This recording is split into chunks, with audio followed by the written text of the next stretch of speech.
kebudayaan cuma bukan milik yang elitis gitu ya, tapi juga melibatkan bukan di pusat masyarakat, kota, ya? Bukan cuma di pusat kota. Jadi sehingga masyarakat kampung juga ikut merasakan kemeriahan Rakernas. Ya. Kalau Palembang sendiri kemarin menampilkan apa tuh yang di ini masterclass?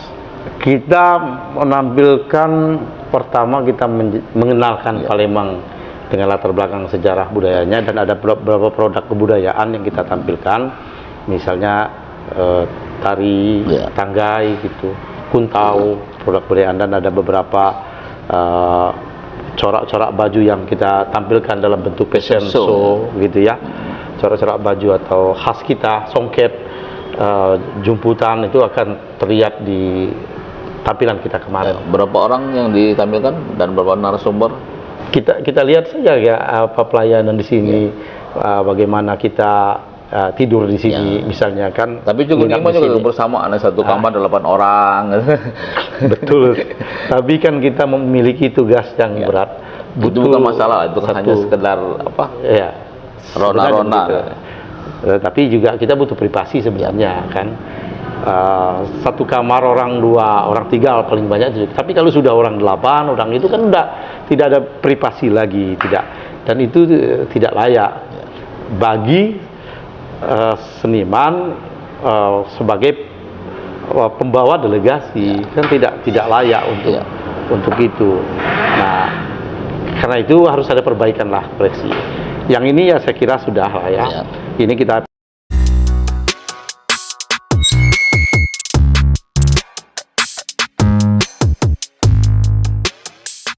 Assalamualaikum warahmatullahi wabarakatuh. Waalaikumsalam. Berjumpa kembali dengan saya Muhammad Nasir di podcast ketikpos.com. Kali ini kita sedang berada di Yogyakarta, serangkaian kegiatan Jaringan Kota Pusaka Indonesia Rakernas ya tahun ini 2025, dan Sumsel khususnya Palembang juga mengirimkan delegasinya. Nah, telah hadir bersama saya budayawan Palembang Kak Febri Alintani. Ya, pagi.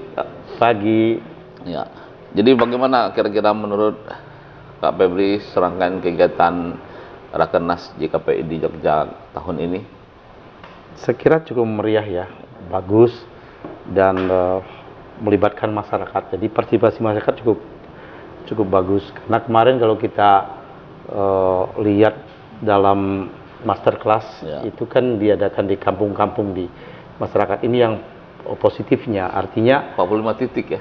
Ya, 45 titik artinya apa? Bahwa kebudayaan itu atau aktivitas kebudayaan cuma bukan milik yang elitis gitu ya, tapi juga melibatkan bukan di pusat masyarakat, kota, bukan cuma di pusat kota.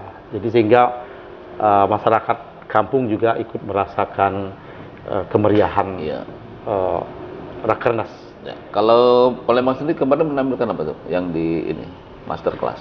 Kita menampilkan pertama kita mengenalkan Palembang dengan latar belakang sejarah budayanya, dan ada beberapa produk kebudayaan yang kita tampilkan, misalnya tari tanggai gitu, kuntau, produk kebudayaan, dan ada beberapa corak-corak baju yang kita tampilkan dalam bentuk fashion show gitu ya, corak-corak baju atau khas kita, songket, jumputan itu akan terlihat di tampilan kita kemarin. Berapa orang yang ditampilkan dan berapa narasumber?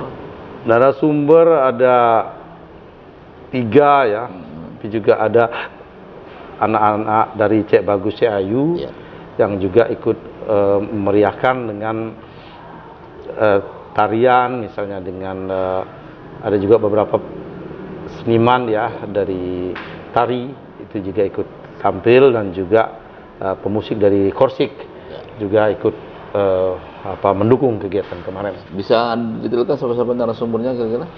Narasumber dari Kuntau itu Pak Iman ya. Kemudian untuk tari tanggai dan tari sambut Ibu Isnayanti Saprida, dan saya sendiri merangkap kemarin. Selain menjadi MC tapi juga menjelaskan bagaimana Palembang sebagai kota tua yang diawali dari prasasti kedudukan bukit, dan kemudian ke Kerajaan Palembang, terus ke Kesultanan Palembang dan beberapa produk kebudayaannya. Ya, ada kaitan antara Ya. khususnya Mataram dengan Nah, Palembang, ya ya. kaitan itu juga kita jelaskan. ya Kebetulan juga kita kan baru selesai juga berkunjung ke Masjid Agung ya Mataram di Kota Gede. Dan di sana ada satu mimbar, dan mimbar itu menurut ceritanya itu dibawa Sultan Agung ke Palembang. Jadi Sultan Agung ini adalah sultan yang membuat Mataram berjaya waktu itu. Nah, dia pergi haji, kemudian mampir di Palembang. Dan Palembang itu waktu itu kan bawa Pazal ya, artinya protektoratnya Mataram waktu itu. Di sana Mataram bahkan Hindu dia apa? Mataram Islam ya. Mataram Islam. Ya, dia dihadiahi Iya. oleh Adipati Palembang kalau disebut. Adipati Palembang kalau saya cocokkan dengan data sejarah mungkin semasa Sido Inggenayan Iya. waktu itu, dan menghadiahi satu mimbar khas ukiran Palembang. Itu sangat sampai sekarang masih terjaga masih terpelihara dengan baik. Dan itu kita bersyukur mimbar itu masih ada sebagai bukti hubungan antara Mataram dengan Palembang. Ya, berarti memang ada hubungan yang erat ya. Ya, Ya. Apalagi memang ada masih ditelusuri ya. bisa ditelusuri. Nah, kemarin untuk pembukaan juga katanya cukup meriah juga. Katanya Sultan juga tampil di sepanjang Malioboro itu, dan Kak Febri juga memerankan sebagai Sultan. Iya. Seperti apa? Iya. Jadi tema itu kita mengangkat, salah satu tema adalah tema tentang kerajaan. Ya. Kita mengangkat tema latar belakang Palembang yang sejarahnya itu ada Sriwijaya dan Kesultanan. Jadi itu digabung ya, di mix antara tema-tema itu ditunjukkan dalam bentuk kostum. Dalam bentuk kostum. Jadi ada yang bercorak Sriwijaya misalnya yang terbuka gitu. Dan ada juga Pak Sangkong yang mewakili Kesultanan Palembang. Jadi kita tampilkan itu sepanjang jalan, dan saya dapat peran sebagai Sultan Palembang ya. Karena kita menampilkan baju khas Kesultanan Palembang dan juga memakai keris. Nah, sementara yang lain ada yang memakai aisan gede misalnya. Dan ada cosplay juga ya? Ada cosplay juga, anak-anak Cek Bayu dan Cek Ayu. Dan bujang gadis juga kemarin ada Ya. Cek Ayu. Ada bujang gadis juga dari Dinas Palembang. Pariwisata juga Ya. ada seperti itu. Nah, kira-kira kamu menurut Kak Febri sendiri secara umum pelaksanaan, kan sebenarnya masih banyak juga ya rangkaian ya, ada seminar, kemudian juga banyak kegiatan-kegiatan lain yang mungkin juga kalau kita ikuti semua mungkin tidak bisa secara karena jadwalnya cukup padat ya. Cukup padat, jadi dalam 5 hari ya. 5 hari ini cukup padat, dan ini juga bisa menjadi sebagai satu pembelajaran bagi daerah lain ya. Nah, sepertinya Kota Jogja cukup serius lah menggarap ini, dan ini sebenarnya salah satu bentuk komunikasi dan saling tukar pengalaman antar kota-kota pusaka. Bagaimana semua stakeholdernya ya? Iya. Bukan hanya kepala daerahnya. Bukan kepala daerah, bagaimana caranya mempertahankan citra kota pusaka itu dengan yang berbasis kebudayaan yang ada, terutama cagar budaya. Jadi bagaimana memelihara cagar budaya, bagaimana memanfaatkan cagar budaya, melestarikan, melindungi dan lain sebagainya, sehingga kota pusaka itu menjadi salah satu identitas. Nah, Palembang itu kota tertua yang tentu sudah masuk ke dalam jaringan kota pusaka. Nah, ini juga harus melihat juga bagaimana Jogja yang kalau kita melihat dari kualifikasi sebagai kota pusaka memang dia cukup tinggi ketimbang kita ya. Kita harus jujur melihat itu. Kita melihat tadi, saya bandingkan saja misalnya di Masjid Gede itu ada mimbar masih itu abad 16 ya. 15 sekian ya, abad 16. Kita ada mimbar di Masjid Agung gitu ya. dibuat oleh Sultan Mahmud Badarudin I Jayawikramo abad 18 ya.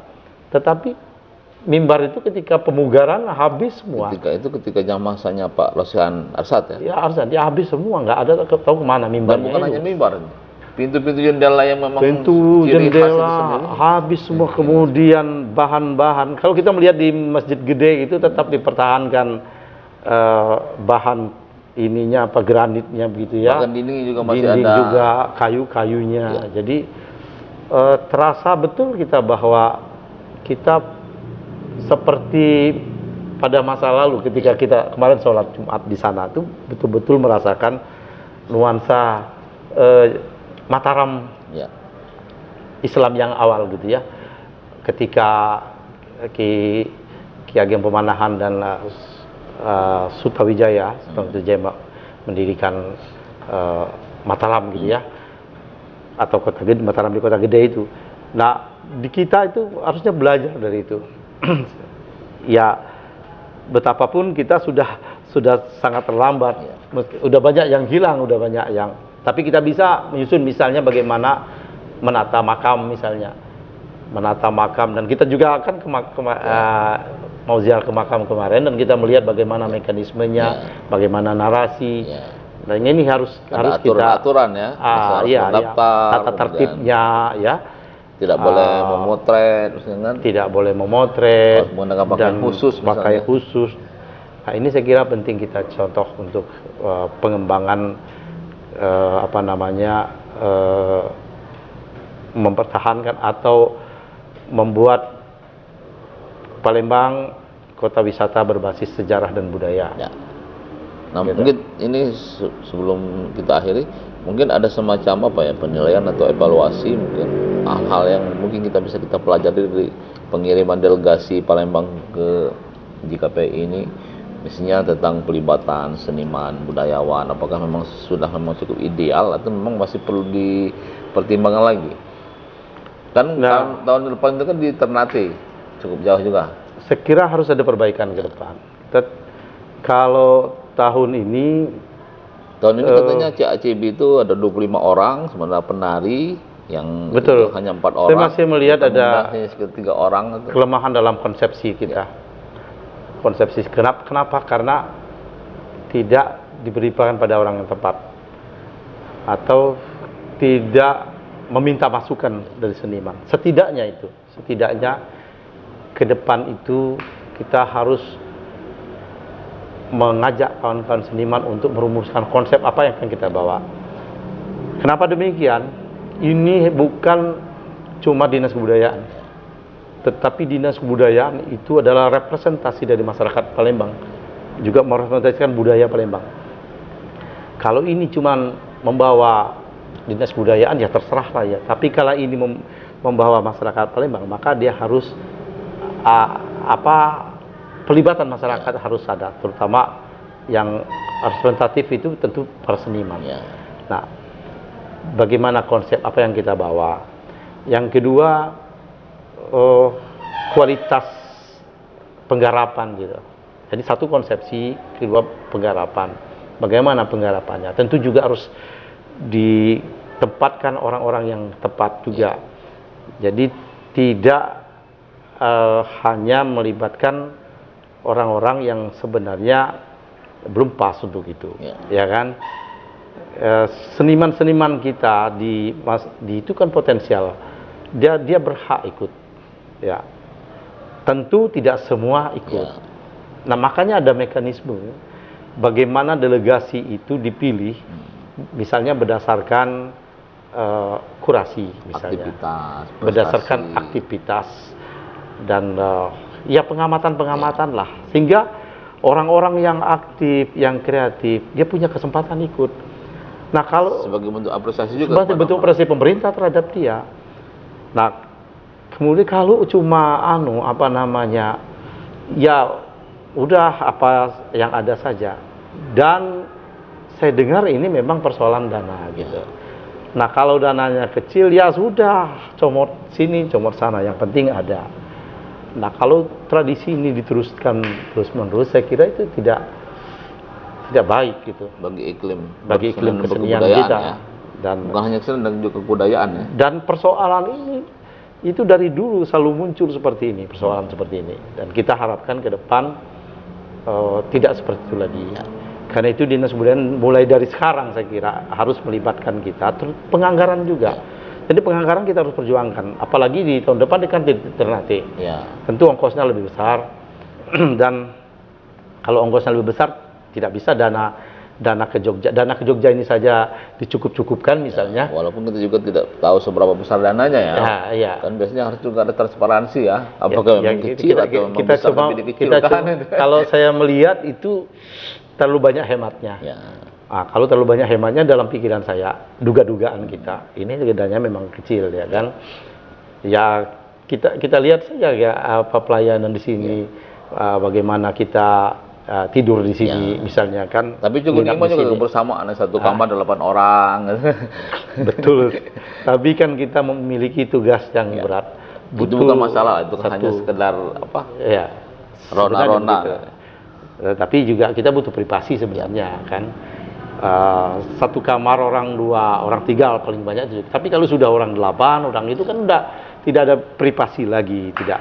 Dan itu tidak layak bagi seniman sebagai